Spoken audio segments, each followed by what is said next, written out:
Now the question number 1 is expand, है ना, 2m minus 5q, 2m minus 5q solution देखिए, हमने पहले ये क्वेश्चन लिखा और फिर ये फॉर्मूला लिखा 5.1 5.2, ठीक है। इसमें पूरा आपने ये प्रोसीजर आपने देखा है, तो ये इसे बताने की जरूरत तो नहीं है कि पहले क्वेश्चन लिखा जाता है, फिर फॉर्मूला लिखा जाता है, एंड फिर ए एंड बी सर्च किया जाता है, क्या है वो कंपेयरिंग करते हैं, लिखते हैं, उसके बाद फिर फॉर्मूले में क्या करते हैं, सब्स्टिट्यूट करते हैं वैल्यू। तो पहले हम देखेंगे ए क्या है हमारे यहाँ पे, ए पूरा का पूरा 2m है, याद रखो पूरा का पूरा 2m हमारा ए है, और ये जो 5 है वो हमारा बी है, ठीक।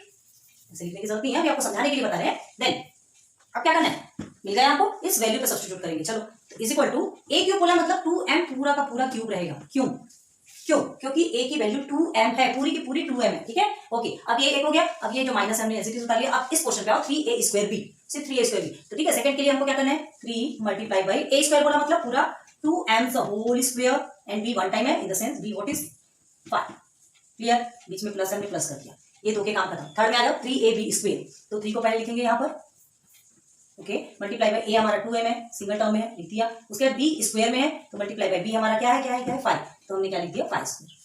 ओके, क्लियर, ये 5² हो गया। अब ये जो माइनस है, इस माइनस को हम यहाँ लिखेंगे। ओके, अब ये माइनस यहाँ लिखे, बी क्यूब दिया मतलब 5 का क्यूब, ठीक है, डायरेक्ट लिख सकते हो, कोई टेंशन नहीं है। देखो ये इस तरह से 5, क्योंकि एक ही नंबर है ना, एक ही नंबर है, आप कर सकते हो उसे, पता है कि 5 का क्यूब मतलब 5 मल्टीप्लाई बाय 5। अगर यहाँ पर क्या होता था, यहाँ क्या होता था 5m होता था, तो आप ऐसे ब्रैकेट लगा कर सकते थे। क्यों, क्योंकि देखो 5m³ आप डायरेक्ट ऐसे लिखो वाला, ये तो 5 को मिलेगा ही नहीं, ये 5 को मिलेगा ही नहीं, इसलिए जब इस तरह से होते हैं ना, तो हमें क्या करना पड़ता है, ब्रैकेट लगाना पड़ता है। इससे समझ में आता है कि ये जो है 5 को भी क्यूब मिलेगा और m को भी क्यूब मिलेगा, but here is not any variable with 5, ठीक है। तो हमने क्या किया, 5 क्यूब लिख दिया। आपको ब्रैकेट में लिखना नहीं सकते, देखो जैसे यहाँ पे किया, यहाँ हमने ब्रैकेट में किया। क्यों ब्रैकेट में किया, क्योंकि 2 के साथ भी क्यूब है, m के साथ भी क्यूब है, ठीक है। तो अब देखो 2 मल्टीप्लाई बाय 2 क्या होगा, 2 2 4 and 4 2 8, ओके, तो ये हो गया हमारा 8, और m का जो 3 टाइम्स है वो m³ हो गया। ओके, फर्स्ट हमारा कंप्लीट। देन ये सेकंड में आ जाइए, ये इसमें, ठीक है, ये एक टर्म, ये एक टर्म, ऐसे 1 2 3 4 टर्म्स रहते हैं, उसे पार्टीशन करके सॉल्व करो, अच्छा हो जाएगा। देखो जो सिंगल है 3 5 15, उसे हमने कर लिया,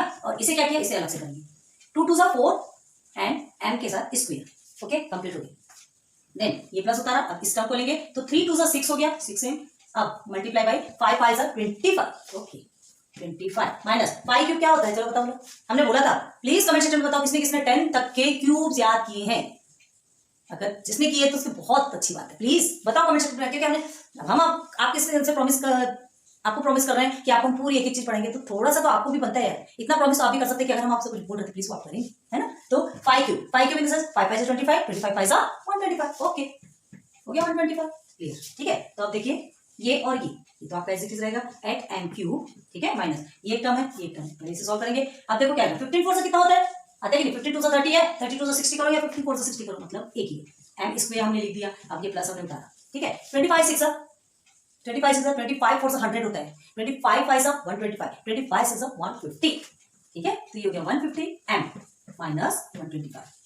अब यहाँ पर क्या दिख रहा है आपको, ये m³ में, m² में, m सिंपल है, और एक तो आपका कांस्टेंट है, कहीं से सिंप्लीफाई होगा, कहीं भी लाइक टर्म है, प्लीज अच्छे से देख के बताओ, नहीं है, है ना। तो ये क्या हो गया आपका लास्ट आंसर, क्या लिखेंगे यहाँ पर आप, आंसर में लिखेंगे 2m minus 5 the whole cube is equal to 8m³ minus 60m² plus 150m minus 125. This is your final answer. Okay, चलो आज सेकंड 5.1 और 2 में इतना ज्यादा आपने क्लियर कर लिया कि ये बहुत इजी हो गया, बस थोड़ा सा साइन पे ध्यान रखना बहुत जरूरी है। चलो 4 माइनस p³, ठीक है, ये क्वेश्चन लिखा हमने, फॉर्मूला लिखा, ठीक है, यहाँ पे ऐसे फॉर्मूला करके नहीं लिखा जैसे यहाँ पे लिखा है, आप लोग लिख लीजिएगा please. And here a is equal to what, b is equal to what, a is equal to 4 and b is equal to p, clear है। ओके, अब चलो आगे बढ़ते हैं, वैल्यू सब्स्टिट्यूट करते हैं। तो a³ है, अब हम थोड़ा स्पीड से पढ़ेंगे क्योंकि सब पहले बहुत ज्यादा करवा चुके हैं ना। a² बोल रहा है मतलब a के प्लेस पे क्या है 4 है, तो हमने 4² लिखा, b सिंगल टर्म में है मतलब सिर्फ p लिख दिया, ओके, प्लस किया। अब इसमें आ रहे हैं हम 3 मल्टीप्लाई बाय a आपका क्या है 4 है, 1 टर्म में तो 1 ही लिखा, ये b 2 टाइम है मतलब b आपका यहाँ पे p है, सीधे सीधे हमने p² लिख दिया, माइनस अब p³ है मतलब p³, ओके, क्लियर। अब इसको पकड़ेंगे, इसको पकड़ेंगे, फर्स्ट और लास्ट, हाँ ये देखिए 4 मल्टीप्लाई बाय 4 मल्टीप्लाई बाय 4 4 4 60 64 सा नहीं, हाँ 64 होता है क्या, 16 3 48, 16 4 से 64, हाँ ठीक है, और यहाँ 16 3 से 48 होते हैं, ओके, और हम भी कंफ्यूज आ जाते हैं, कोई बात नहीं। अब देखो यहाँ 4 स्क्वायर में है तो 4 4 से 16 और 16 3 से कितना हुआ 48। अब ये जो 48 है इसके साथ में देखो ये p है तो हमने लिख दिया। अब ये प्लस को नीचे उतारा, इसे पकड़ोगे 3 4 12 होगा आपका, है ना, ये 12 होगा, और ये जो p स्क्वायर है हमने ऐसे लिखा। अब वेरिएबल का तो कुछ कर ही नहीं सकते, ये आपका p³ है तो p³ ही रहेगा, क्लियर। अब यहाँ पर और कोई सॉल्यूशन है, और कोई सा भी सॉल्यूशन इतना सा भी आपको लग रहा है कि कोई सा भी लाइट टर्म है जिसको हम कर सकते नहीं है ना? तो देयरफॉर आंसर इज, यही आपका आंसर है, बस खत्म काम। हाँ 64 minus 48p plus 12p square minus p cube. तो देखो आंसर हमने टू टाइप में लिखा। एक आपको ये पूरा का पूरा क्वेश्चन आपको लिखना हो तो भी लिख सकते हो, और ऐसे तरह से आंसर लिखोगे तो भी ये आपका सही है। कोई माइक का लाल नहीं है जो आपको गलत थी, ठीक, गारंटी हमारी। तो ये दोनों समझ में आया आपको? ओके, नोट करो।